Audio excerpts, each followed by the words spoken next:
ஆளுநரே தேவையில்லை அப்படின்னு சொல்லக்கூடிய திமுக இன்று தொடர்ந்து ஆளுநரை போய் சந்திச்சுட்டு இருக்கிறாங்க. அதிமுகவும் திமுகவும் ஆளுநரை சந்தித்து தாவேக ஆட்களை இழுப்பதாக ஒரு குற்றச்சாட்டை முன்வைத்து மனுவை கொடுக்குறாங்க.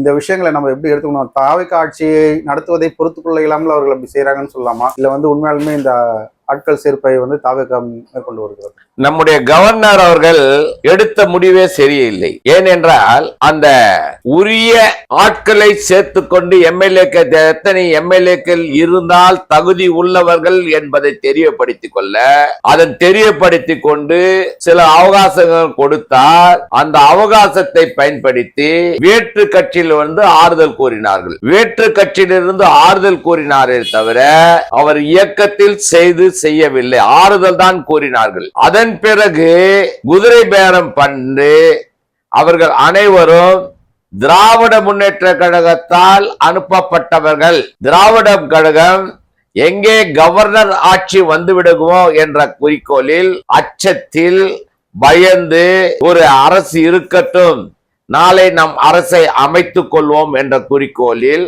அவர்கள் செயல்பட்டார்கள். அதனுடைய யோகம் அந்த வெற்றி கழகத்தின் தலைவர் விஜய் அவர்களுக்கு, ஊச்சி ஆனந்த் அவர்களுக்கும் முன்ன இருவர்களுக்கும் ஒரு பெரிய எழுச்சியாக ஏற்பட்டு விட்டது. ஏனென்றால் கம்யூனிஸ்டுகள் 2, விடுதலை சிறுத்தைகள், முஸ்லிம் லீக், காங்கிரஸ் முதலிலே வந்தவர் காங்கிரஸ் தான். எங்கே செத்து விடுவோமோ, நம்ம செத்த பாம்பாக இருக்கின்றமே. ஆட்சி காமராஜர் ஆட்சி காலத்தில் ஆண்ட காலமும் இப்போது மாண்ட காலமும் இருக்கின்றது.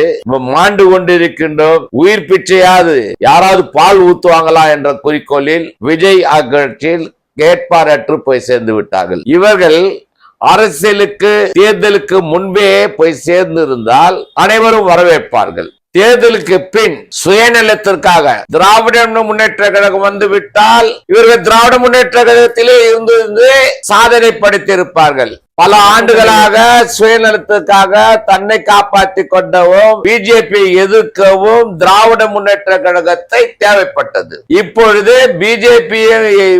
இப்பொழுது தமிழ் வெற்றி கழகத்தை நாடி இருக்கிறார்கள்.